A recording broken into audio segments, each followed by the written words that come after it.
हे माझे बहीण माझी बहिणी आम्हाला दोघांना मागे ठेवून आपण निघून गेलो.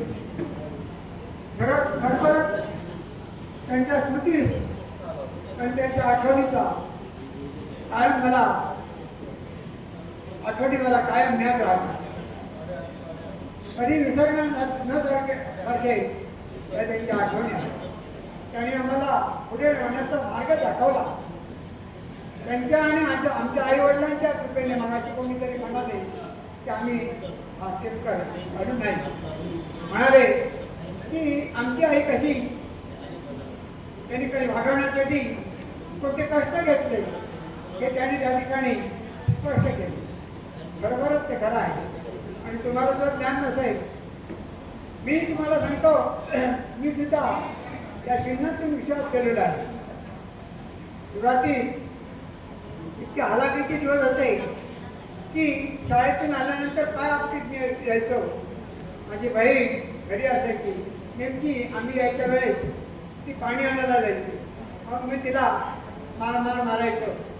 आणि नंतर एवढं करून त्याचा फायदा आम्हाला काय व्हायचा तर एक भाकरी ज्वारीची नवीन मिळायची आणि पिठी हे आम्हाला मिळायचं आणि ते आम्ही खायचो. अशा कष्टात बसून पहाटे उठून माझ्या वडिलांबरोबर मी शेतातली माझी आणि वाईट गोष्ट म्हणजे चिरड्याची सुद्धा पाली आम्ही पाच कापायचो. आणि त्या पेंड्या चिरड्याला चिरडकर म्हणून नावाचं एक गावस्कर होते त्यांच्या गाडीवर कावडे म्हणून त्यांच्या गाडीवर त्यांना घालायचं. अशा हलाखीच्या अवस्थेत आम्ही दिवस काढलेले आहे. पण त्यातूनही त्याची जाण वरच्या खालच्या तर आहेच. वरच्या परमेश्वरावर त्याची जाण झाली आणि त्याने आम्हाला ते दिवस दाखवले. हे म्हणजे आमचं एकीचं बळ. आम्ही पाच होतो, आतापैकी चार राहिलो. चारही आजही एका विचाराने चालतो आहोत. आणि ही परमेश्वराच्या गर्दी माझी लीन अशी प्रार्थना आहे की त्यांनी आम्हाला अशाच प्रकारे बुद्धी देऊ. आज माझं वर्तन झालं. अशाच प्रकारची मला त्यांना बुद्धी देऊ आणि आमचं ऐक्य काय करू शकतो हे ऐक्य कायम राहू दे ही ईश्वरचरणी प्रार्थना करतो. माझ्या या कार्यक्रमात बापू सावंत भालेकर असे माझे दोस्त या ठिकाणी उपस्थित राहिले.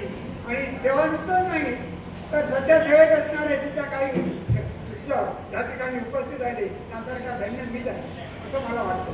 असा मला अभिमान असतो. आणि आजची जी परिस्थिती पाहिली की मन भरून येतं. वाटतं की माझ्या पाठीमागे सतत राहू दे, चालू राहू दे. आणि माझ्यानंतर येणारा क्रम मला सकाळी वहिनी म्हणाली 4 वर्ष मला आहे.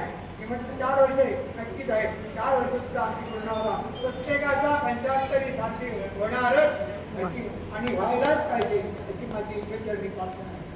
आणि त्यासाठी आम्ही प्रत्येक जण शेवटपर्यंत प्रत्येकाच्या त्या 75 पूर्ण 7 अमृतवटी प्रत्येक जण या अस्तित्वात असू राहू ही आशा मी करतो आहे. धन्यवाद. आज या ठिकाणी आमचे नातेवाईक बहुतेक सगळे नावाचे नातेवाईक या ठिकाणी आले. आमच्यावर कृपा दृष्टी होती. मागच्या वेळी आमच्या बंधुराच्या वेळी नाव सांगितलं आणि मामानेच आम्हाला मार्ग दाखवला. आणि मामांच्या या आमच्या उपकारामुळे आज आम्ही ते उपकाराचं ओझं घेऊन त्या ठिकाणी वाढत आहोत. त्याच्यानंतर माझे हे बांधव आमच्या वाड्यातील सगळे लोक या ठिकाणी सुद्धा आमच्यावर एक वेगळी दृष्टिकोनातून आमच्यावर आशीर्वाद त्यांचा आशीर्वाद आहे. हा सुद्धा सतत राहू दे अशी ईश्वरचरणी प्रार्थना करतो. आमचा ऐक्य कायम टिकत राहू दे अशी तुमच्या समक्ष त्या परमेश्वराची गोष्टी प्रार्थना करतो. आणि माझे समारोपाचे भाषण आणि या ठिकाणी आपल्या सर्वांची पुन्हा एकदा आभार मानून मी या ठिकाणी माझे समारोपाचे भाषण या ठिकाणी मी संपवतो. जय हिंद, जय महाराष्ट्र, जय महाराष्ट्र. सुखावले नयन माझे, सुखावले नयन माझे सोहळा दर्शन, तृप्त झाले कान माझे बंधूचनी, तृप्त झाले कान माझे बंधूचनी. धन्यवाद बंधू. आपण मोठे बंधू अधिकारवाणी आम्हाला सांगितलं यापुढे होण्या प्रत्येक भावाची प्रत्येकाची परिचय तरी साजरी होईल. आपण आपल्या वचनाला आपण बांधील राहू. धन्यवाद. आपण सर्वांनी या ठिकाणी या कार्यक्रमात उपस्थित राहिला, आपला बहुमोल वेळ खर्च केला त्याबद्दल आम्ही समस्त पटनायक बंधू आपले ऋणी राहू अशा प्रकारची अपेक्षा व्यक्त करतो. या कार्यक्रमाचा शेवटचा भाग सर्वजण या ठिकाणी उपस्थित आहात. सर्वांची नावं घेत नाही, सर्वांना आवडीने उपस्थित करायला सर्व कार्यक्रम यशस्वीपणे पार पडला.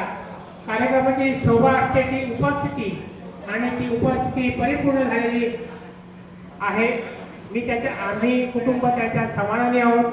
या कार्यक्रमाचा शेवटचा भाग म्हणजे पसायदानाने या कार्यक्रमाची सांगता होत आहे आणि या पसायदान करतात माझ्या बहिणी सौभाग्यवती प्रेरणा प्रदीप फडणवीस हे पसायदानाने या कार्यक्रमाची सांगता करतील. या ठिकाणी आमच्या नेरे मॅडम उपस्थित आहेत, त्यांचे या ठिकाणी स्वागत. मी घेऊ काय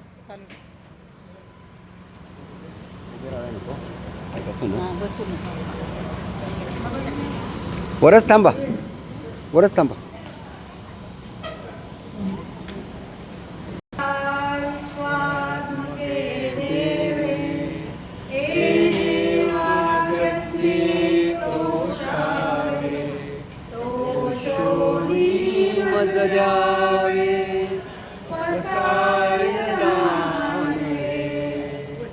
जे कळांची व्यंकटी सांडो दया सत्कर्मी रतिवाळो भूता परस्परे पडो मैत्र जीवांचे दुरितांचे विरताओ विश्व सदा